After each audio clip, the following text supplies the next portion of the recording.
poniendo ahí los ojitos, las orejitas, la boquita, todo como somos nosotros. Dice, como estaba escrito en el libro, así lo hizo el Señor a cada uno de nosotros. Amén. Así que es una alegría, una felicidad como el Señor, con tanto amor, nos puso así para que hoy estemos aquí alabándolo y adorándolo al Señor. Amén. Es muy importante que nosotros conozcamos el plan de Dios, conozcamos la verdad. Porque si nosotros no conocemos la verdad, es como que andamos en un lugar de oscuridad y no tenemos claridad, no hay una luz, no hay un camino, no hay una senda. Es como que uno anda sin rumbo, sin sentido. Y el Señor en su gran misericordia nos ha dejado su palabra, la Biblia. Ahí nos ha dejado Él todas las instrucciones, cómo nosotros tenemos que conducirnos, caminar, qué es lo que tenemos que hacer. Y por eso nosotros tenemos que leer la Biblia, la palabra de Dios. En la palabra de Dios dice la Biblia que ahí es lámpara para nuestros pies, es alimento para nuestro espíritu. La palabra también nos limpia, nos edifica, nos alimenta. Y en la palabra del Señor ahí está Jesús que es la verdad. Y por eso nosotros tenemos que conocer la verdad, porque así nosotros vamos a poder caminar en luz, en sabiduría, con conocimiento, para que así nos vaya bien. Como le dijo el Señor a Josué, le dijo, medita de día y de noche en este libro, para que hagas prosperar tu camino y todo te salga bien. Todo te salga bien. Por eso es importante que nosotros estudiemos la verdad, conozcamos la verdad, interpretemos la verdad, vivamos la verdad, prediquemos la verdad y defendamos la verdad. Son 6 pasos, se los vuelvo a decir. Aprendamos la verdad, conozcamos la verdad, interpretemos la verdad, vivamos la verdad, prediquemos la verdad y defendamos la verdad. Amén. Así nosotros, porque esa verdad es tan importante que nosotros la conozcamos. Por eso es importante que nosotros leamos la Biblia. La Biblia es el manual. Ahí está cómo nosotros tenemos que conducirnos, caminar. Porque si no leemos la Biblia, ¿cómo vamos a saber el camino? ¿Cómo vamos a saber a dónde vamos? ¿Cuál es el rumbo? Y como familia, ¿qué tenemos que hacer cada uno de nosotros? El Señor ha establecido, ha puesto un orden. Así como nosotros en nuestro cuerpito tenemos cabeza, cuello, está el torso, nuestras extremidades, nuestras piernas, y cada parte de nuestro cuerpo tiene una función. Como dice la Biblia, la mano no puede decir, no, yo quiero pensar, yo voy a ser la que piensa. No, el ojo dice, no, yo no quiero ser ojo, voy a caminar. No puede, porque cada uno tiene su función. A cada uno el Señor le ha puesto por algo, con un propósito. Y cada uno de nosotros hemos sido creados con un propósito. Y por eso el Señor estableció la familia como núcleo, como algo primero de donde empieza todo. Y cuando el Señor puso la familia, ahí Él estableció el orden, cómo tenía que conducirse la familia. Por eso quiero que vayamos a la palabra. Vamos a ir a la Biblia, que está en el libro de Efesios capítulo 5. Efesios capítulo 5. Mientras usted va buscando, vamos a ir cómo fue en el origen. Cómo fue cuando Dios diseñó y dijo. Cuando Dios nos creó a la humanidad y creó al hombre. Cuando Dios lo hizo a Adán. Cuando uno ve en el libro de Génesis, cuando Dios lo hizo, Él vio todo lo que había hecho, y cuando lo vio al hombre, qué dijo el Señor? No es bueno que el hombre esté solo. No es bueno que el hombre esté solo. El Señor dice que creó los animales y los llevó donde estaba Adán. Le dijo, ponle nombre. Y él empezó a ponerle al mono, le dijo mono, al perro, perro. Y así empezó a decirle a todos. Pero dice que no se halló ayuda idónea para el hombre. Por eso es que el Señor dice que hizo dormir en un sueño profundo a Adán. Y dice que le sacó la costilla. Y de la costilla hizo... ¿a quién? A la mujer. Que Adán le llamó varona, porque dijo, del varón fue tomada, así que su nombre será varona. Así fue al principio. ¿Y qué pasó después? El Señor los bendijo a ellos y les dijo, fructifíquense, multiplíquense, llenen toda la tierra que yo he creado para ustedes. Y así empezó la familia. Empezó con Adán y Eva, empezaron a multiplicarse, empezaron a tener sus hijos, hijas. Adán, ¿cuántos años más o menos tuvo? ¿Cuántos creen? Alrededor de 900 años vivió Adán. 900.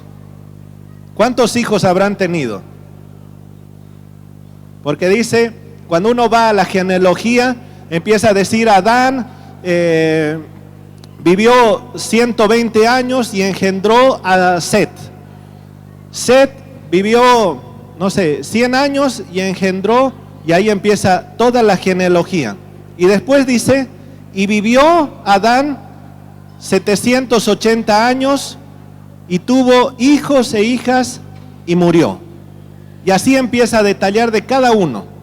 Así que imagínense en 900 años cuántos hijos habrán tenido. ¿Se ha puesto a pensar alguna vez? Y así empezó la humanidad. Como el Señor empezó a multiplicar y empezó a llenar la tierra. Y cuando Dios hizo al hombre y a la mujer, cuando les dijo multiplíquense ustedes, multiplíquense. Y ahí es cuando el Señor les dice, dejará el hombre a su padre y a su madre y se unirá a su esposa y los dos serán una persona. ¿Cómo podemos lógicamente uno no podría entender cómo un hombre y una mujer van a ser uno? Pero es que así el Señor une nuestra alma y nos hacemos uno. Y ahora en todo ese proceso es un momento donde se va ensamblando, nos vamos ensamblando el uno al otro para poder ser uno.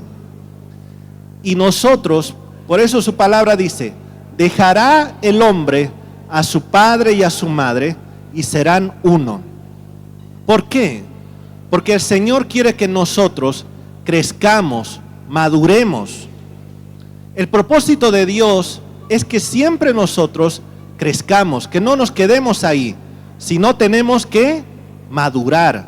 ¿Y madurar qué significa? Madurar es tomar responsabilidades, asumir, enfrentar, tomar decisiones. Por eso cuando los hijos crecen, por ejemplo, cuando son niños, nosotros le decimos, bueno, ahora te vas a vestir, te vas a poner esta camisa, este pantalón, vas a comer esto, vas a comer aquello. Pero cuando van creciendo, después de la niñez, ¿qué etapa viene? ¿Qué se llama? La adolescencia. Adolescencia, adolecer. ¿De qué adolecen los adolescentes? ¿Cómo? De madurez. Adolecen de madurez. Por eso ellos empiezan a tomar sus propias decisiones. Ya no son como los niños, sino que ellos empiezan a decir, no, ahora yo me voy a poner este pantalón, me gusta, y me voy a poner con esta remera, esta campera, y después dicen, no, me quiero pintar el pelo. O sea, ya empiezan porque son así.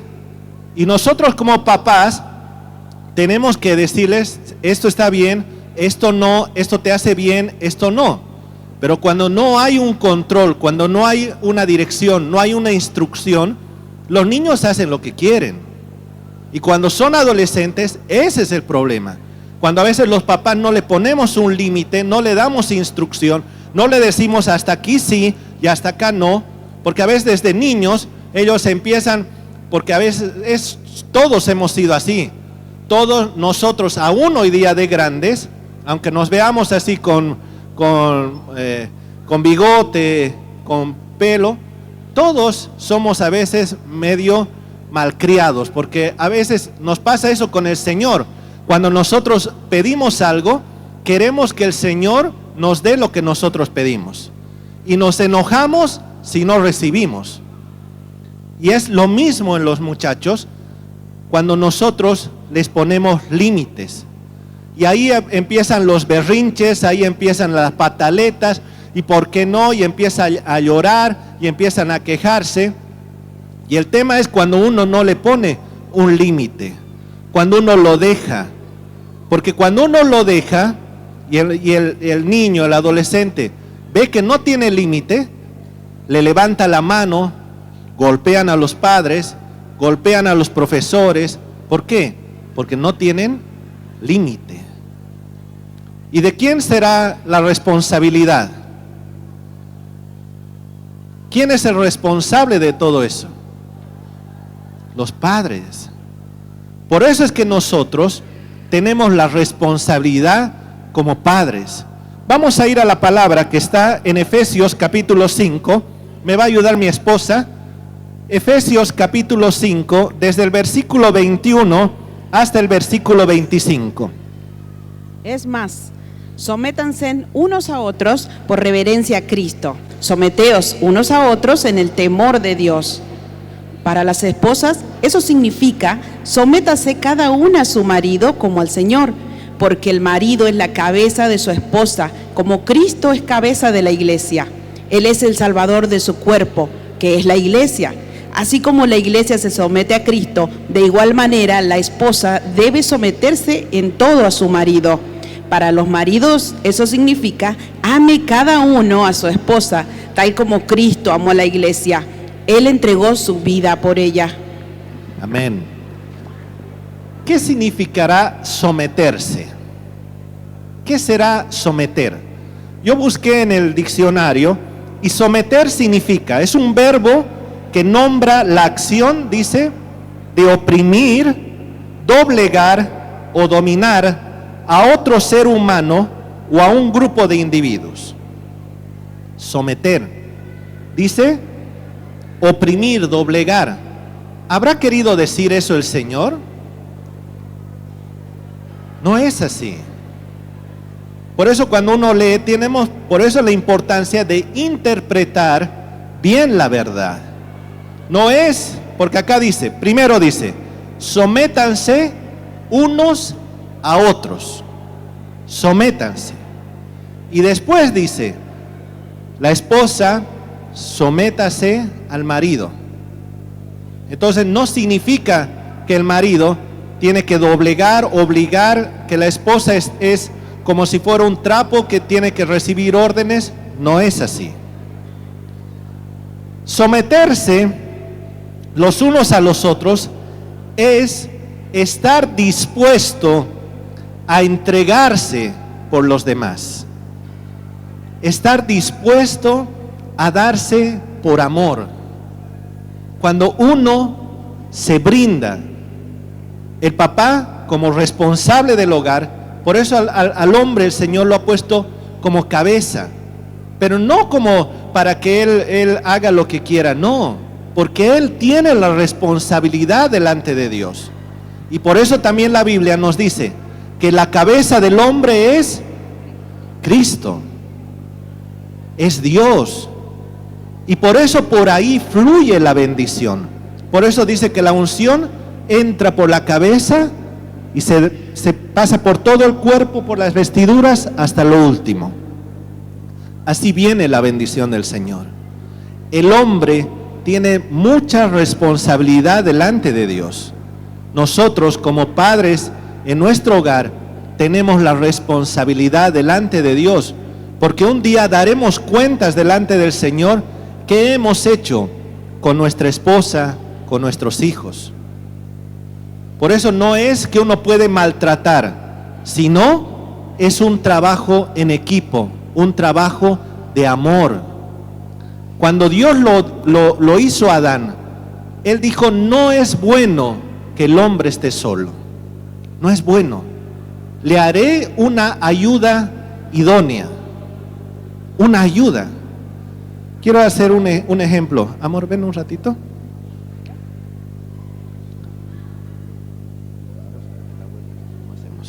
Mire, yo tengo esta visión, pero yo no veo aquí atrás.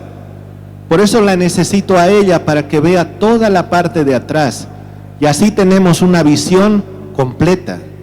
Por eso el Señor, gracias. Por eso el Señor nos hizo, porque yo no puedo hacerlo todo. Yo no puedo, yo necesito que ella también me diga. Por eso me tengo que poner de acuerdo, tengo que hablar, tengo que decir, mira, tenemos esta situación, este problema, porque ella también puede ver de otro punto de vista, cosas que yo no puedo, yo no veo, por más de que yo quiera, pero no veo, no tengo ojos aquí atrás de mi cabeza. ¿Usted tiene? ¿Tiene? No tiene, ¿cierto? ¿O hay alguno acá medio transformer? No hay, ¿no? Si no, lo vamos a llevar a algún lugar para que lo chequeen. Por eso el Señor dijo, no es bueno que esté solo, le voy a hacer una ayuda idónea. Y nosotros, ¿por qué nos puso? ¿Por qué a veces cuando principalmente las mujeres leen esto, hay veces que dicen, no, ¿cómo va a estar esto? ¿Cómo el Señor va a poner algo así?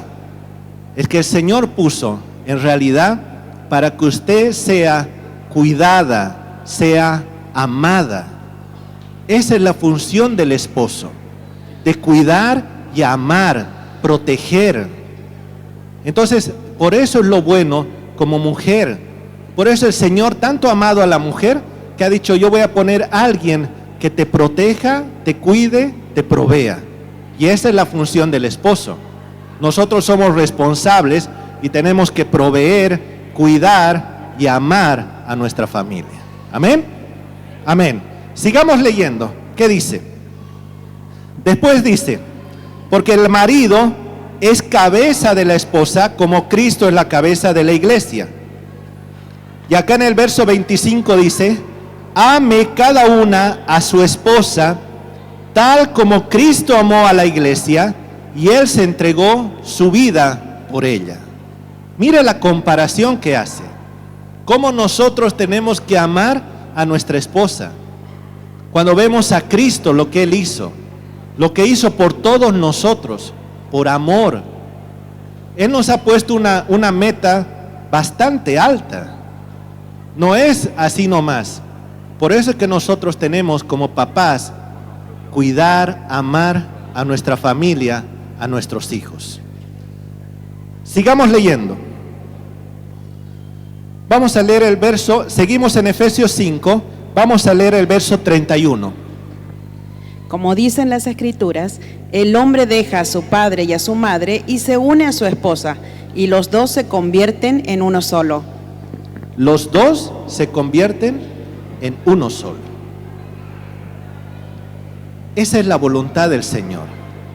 Pero a veces nosotros, hoy en día, en la antigüedad, a veces solamente el hombre iba a trabajar y la mamá tenía que quedarse a cuidar, tenía que hacer la comida, cuidar a los hijos, ver todo eso. Pero hoy en día, por la situación, muchas veces los dos tienen que salir. Los dos tienen que salir a trabajar, tienen que esforzarse, porque a veces es mucho los gastos que uno tiene que asumir. Pero a veces, dentro del matrimonio, en vez de trabajar en equipo, cada uno lleva su economía por su lado. Yo voy a llevar mi plata, tú tu dinero. En vez de poner juntos y decir, ¿por qué? Porque somos un equipo. No es un cuerpo con dos cabezas. Hay una cabeza, hay un cuerpo, pero tiene que estar bien ordenado. Por eso es que necesitamos trabajar en equipo. nuestro gran problema que tenemos es el egoísmo y el orgullo. Hay muchas veces que por egoísmo es que no cedemos, por orgullo es que no nos doblegamos. Y eso al Señor no quiere en nuestras vidas. Quiere que nosotros nos amemos así como Él amó a su iglesia. Sigamos leyendo y ahora vamos al capítulo 6 a ver qué dice el Señor con respecto a los hijos. Capítulo 6, seguimos en Efesios 6, desde el verso 1 hasta el versículo 4. Hijos, obedezcan a sus padres, porque ustedes pertenecen al Señor, pues esto es lo correcto. Honra a tu padre y a tu madre. Este es el primer mandamiento que contiene una promesa. Si honras a tu padre y a tu madre, te irá bien y tendrás una larga vida en la tierra.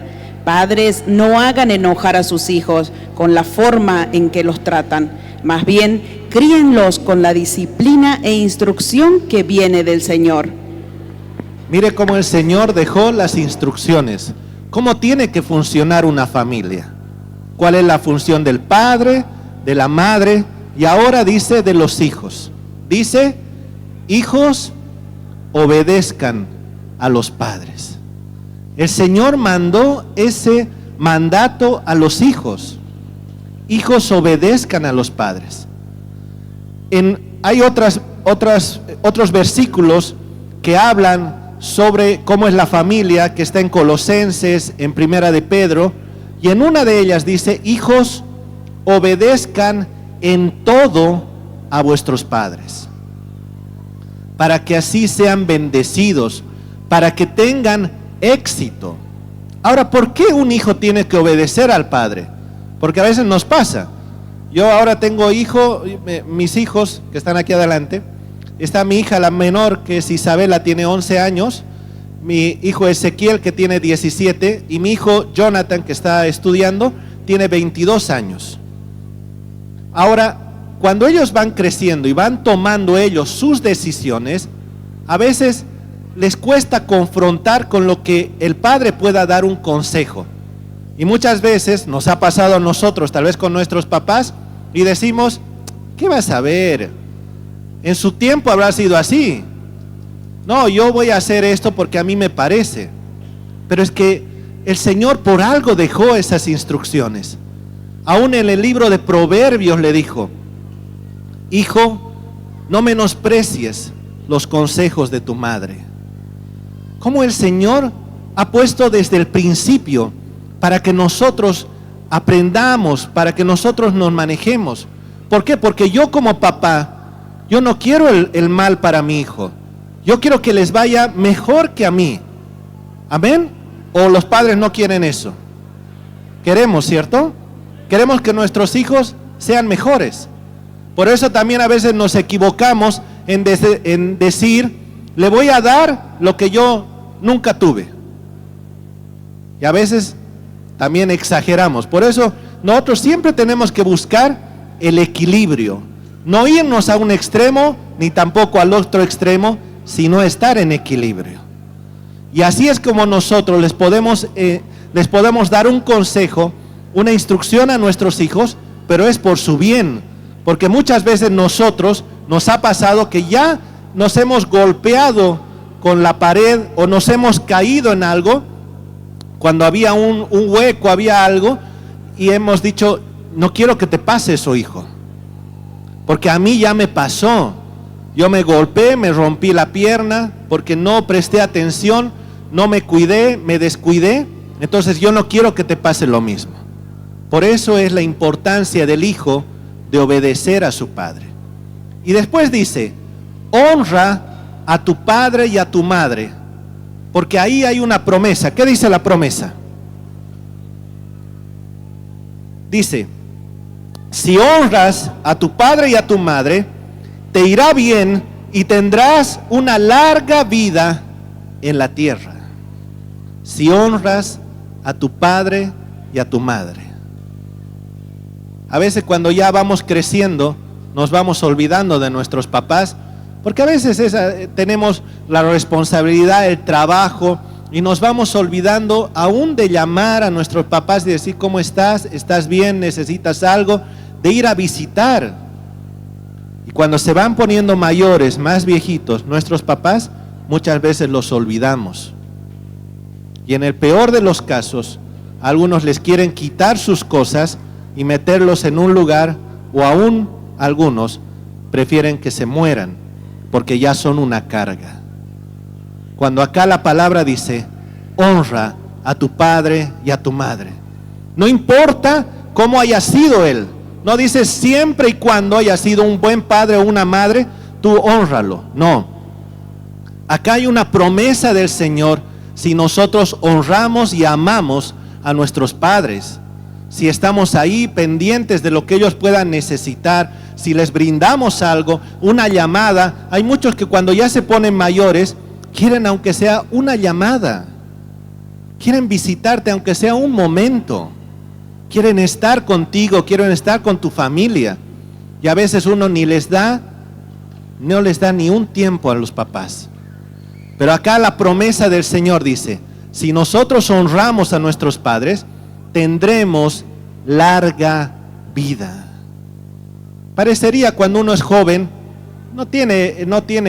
a veces no tenemos noción de la larga vida, pero cuando ya van pasando los años y el cuerpo empieza a tener algunas molestias, empieza a sentirte algunos dolores, ahí te vas dando cuenta que ya no eres tan joven como antes y que quieres vivir. Por eso uno va al doctor, se hace tratamientos, hay algunos que se hacen planchar las caras, se pintan el pelo. ¿Por qué?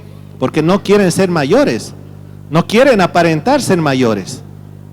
Entonces, por eso la importancia de honrar a nuestros padres, para que tengamos salud, para que tengamos una vejez buena. Mire la promesa del Señor que a veces nosotros no nos damos cuenta, teniendo algo que puede ser en beneficio de nosotros mismos. Y por eso después a veces viene sobre nosotros cosas que a veces no entendemos y no sabemos por qué, pero es porque a veces no hemos cumplido los mandatos del Señor. Entonces, cuando vamos viendo así la palabra del Señor, vamos viendo cómo el Señor instruyó, cómo era lo que tenía que hacer cada uno. Inclusive nos dice qué tenían que hacer los ancianos. Quiero que me ayuden en buscar en Timoteo capítulo 2, del versículo 2 en adelante. Por el tiempo vamos a leer que dice así, Timoteo 2, 2 en adelante.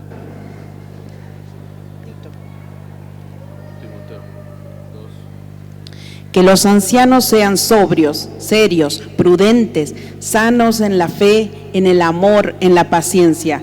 Las ancianas, asimismo, sean reverentes en su porte, no calumniadoras, no esclavas del vino, maestras del bien, que enseñen a las mujeres jóvenes a amar a sus maridos y a sus hijos, a ser prudentes, castas, cuidadosas de su casa, buenas, sujetas a sus maridos, para que la palabra de Dios no sea blasfemada.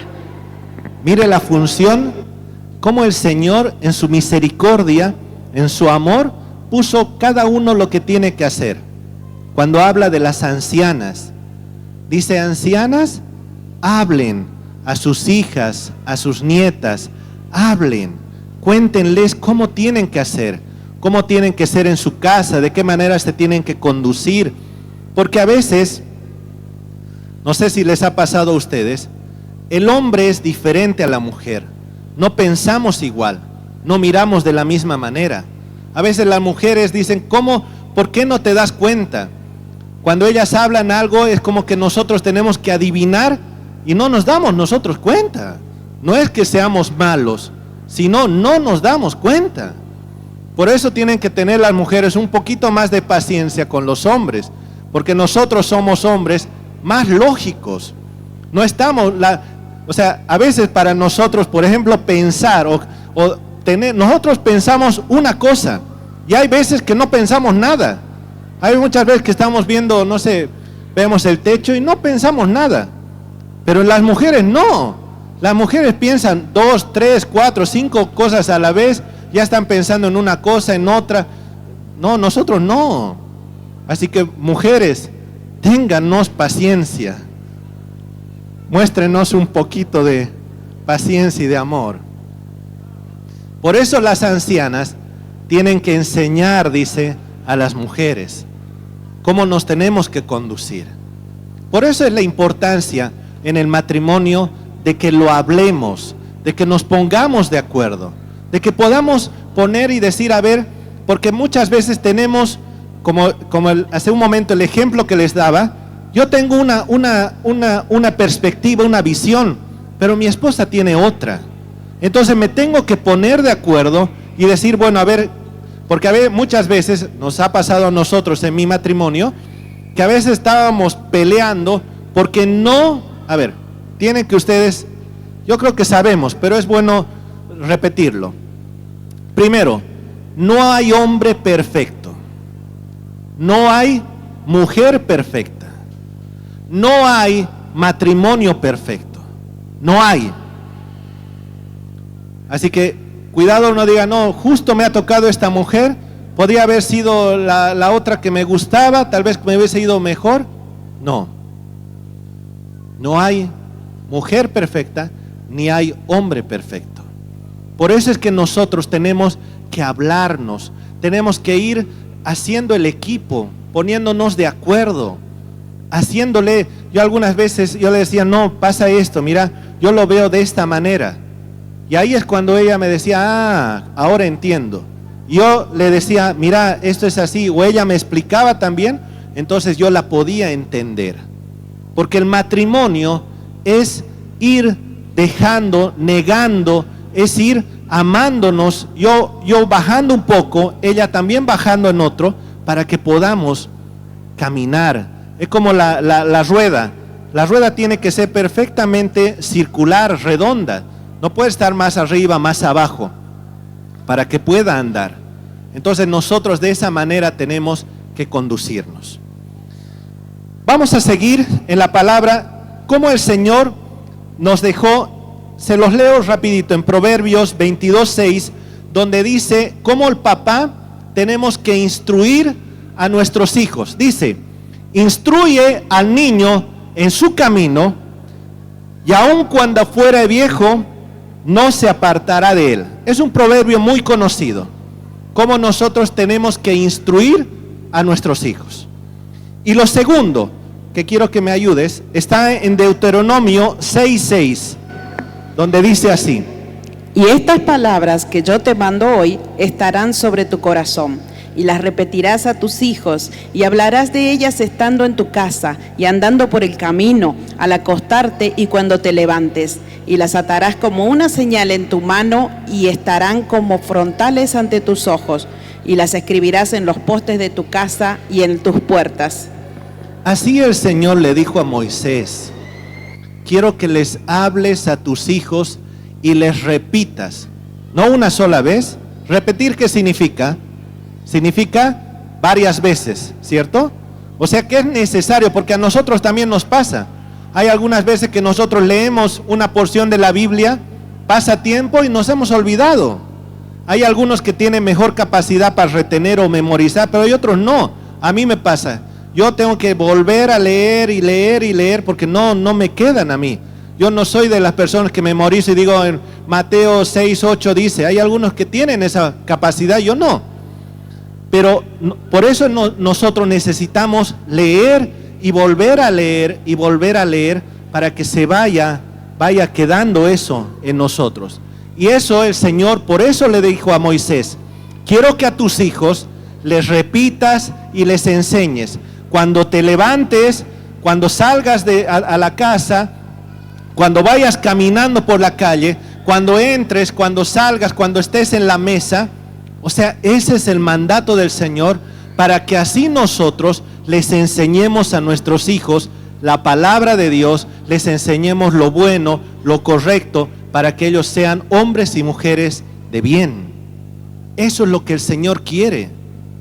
Y aún nos dice, si puedes, escríbelas en tu puerta, escríbelas. Hay muchos que hacen eso, escriben versículos para que no nos olvidemos. Porque la palabra del Señor es alimento, es luz, es de bendición para nosotros. Entonces, tenemos que hacer ese mandato del Señor. Si seguimos leyendo,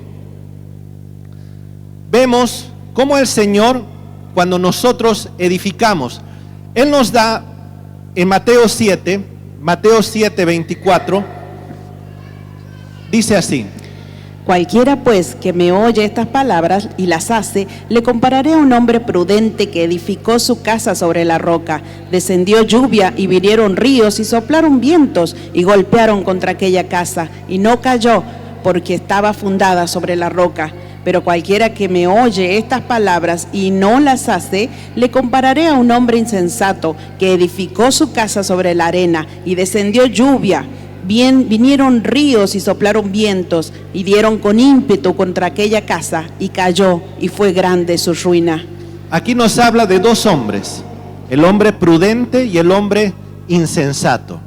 El prudente dice que edificó su casa sobre la roca.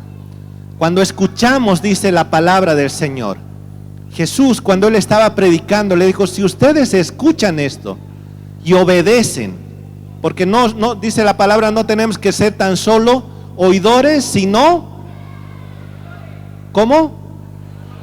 A ver, más fuerte, ¿cómo? Hacedores. O sea, no tan solo oidores, sino hacedores. Hay muchos que se preocupan de que nunca han leído toda la Biblia, pero lo importante es que lo que hayan leído lo pongamos en práctica. Lo importante es que lo que nosotros aprendamos, que lo pongamos en práctica. Esto que nos dice el Señor, cómo nosotros tenemos que conducirnos en nuestra casa, que lo pongamos en práctica. Y quiero, para ir terminando, vamos a ir contándoles algo de lo que nosotros hacemos en mi casa. Por eso los he traído a mis hijos. Ellos ahora les va a tocar predicar. Bueno, por ejemplo, nosotros, a ver, Isabela, ¿qué hacemos nosotros en la casa todos los días? Nosotros todos los días oramos primero por los alimentos, después agradecemos por las cosas que tenemos y después le pedimos al Señor que tengamos un día bendecido. En las noches oramos agradeciendo el día que tuvimos y que podamos descansar bien. Y después nosotros después nosotros leemos la Biblia. Antes nosotros leíamos un versículo, después un capítulo, y así nosotros queríamos leer la Biblia completa. Y ahora nosotros escuchamos la Biblia dramatizada. Amén.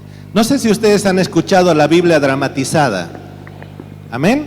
Es una Biblia que usted puede descargar porque es muy linda, porque es como un radioteatro donde están 2, 3 y actúan en los versículos. Y a veces es mucho más práctico para poder entender. Y por eso hacemos nosotros eso en casa. Oramos y escuchamos por lo menos un capítulo cada noche prestando atención. Hoy, por ejemplo, ya estamos en el libro de Romanos. Y vamos leyendo así cada día un capítulo. Y les enseñamos a ellos a orar. Les enseñamos, nos ponemos todos de rodillas a orar, a buscar el rostro del Señor, porque así ellos toman ejemplo para que el día de mañana ellos puedan hacer lo mismo. ¿Qué otra cosa más hacemos, Ezequiel? Nosotros tenemos el hábito de ayunar. Nosotros ayunamos todos los domingos por la mañana. Este tipo de ayuno nosotros vamos ya varios años practicándolo. Al principio estos ayunos era por problemas que teníamos o porque pedíamos respuestas al Señor. Luego lo volvimos un hábito que sea todos los domingos. Al principio hacíamos una oración, todos los integrantes de la familia, en orden de mayor a menor, donde podíamos llegar a orar hasta 1 hora y media todos juntos. Luego compartíamos una cita bíblica cada uno. Luego lo modificamos un poquito para que en vez de una cita cada uno sea un tema en específico y estudiábamos aquel tema. Ahora este año cada integrante de la familia hace un tema en específico cada semana, donde cada uno hace el tema que desee. siempre intentando ponerlo en oración ante el Señor y siendo guiados por el Espíritu Santo. Nosotros, como somos chicos todavía, le pedimos ayuda a nuestros padres para preparar estos tipos de temas. Nosotros llevamos preparando el tema algunos días, o a veces en mi caso que puedo tardar una semana y media en preparar el tema. Los temas en sí a veces se basan en una historia explícita o algún libro como puede ser Hechos, Éxodo, estudiarlo todo lo que dice el libro, o un personaje en específico como puede ser Moisés, Jesús, o aún así palabras específicas como puede ser la alabanza, de dónde viene la alabanza, cómo hay que alabar. Nosotros estos ayunos nos ha juntado como familia para aprender. El aprendizaje que tenemos ha sido muy grande gracias a estos ayunos. Nosotros como chicos siempre vamos a nuestros padres, pero también nosotros podemos enseñarle alguito a nuestros padres, pues de tanto leer y leer, alguna cosa se les escapa. Estos ayunos nos ha juntado, nos ha unido como familia para hablar sobre un tema. ¿Y qué tema más bonito que la Biblia? Amén. Gloria al Señor. Gracias, Señor. Gracias, Señor. Gracias, Señor. A ti es toda la gloria, Señor. Quiero contarles que eso realmente ha sido de mucha bendición para mi familia, para mi hogar.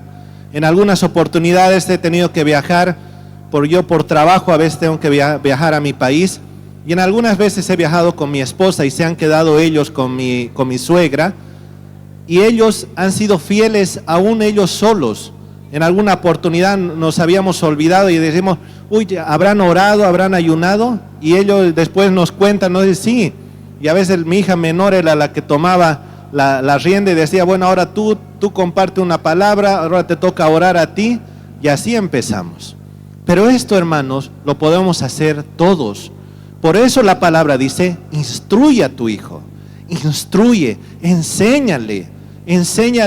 Entonces, esa es nuestra función como papás, para que el día de mañana ellos puedan crecer, puedan surgir, puedan tener un matrimonio bueno, un matrimonio estable, para que ellos siempre anden a la luz de la palabra, porque la palabra es nuestra lumbrera, es nuestro manual. De ahí la importancia para nosotros. Y por eso, como dice acá, ¿cómo edificamos nosotros nuestra casa? Si está fundamentada en Cristo o está fundamentada en la arena. Entonces, por eso nosotros tenemos que ser sabios en oración, en ayuno, en lectura de la palabra. Es muy importante que nosotros busquemos la voluntad de Dios, que les enseñemos a ellos. Y ellos, gracias al Señor, han visto cómo el Señor nos ha hablado y cómo el Señor nos ha respondido. Entonces, así su fe es más fuerte, es más certera, porque ven la respuesta del Señor. Amén. Les invito a que se pongan en pie. Damos gracias al Señor.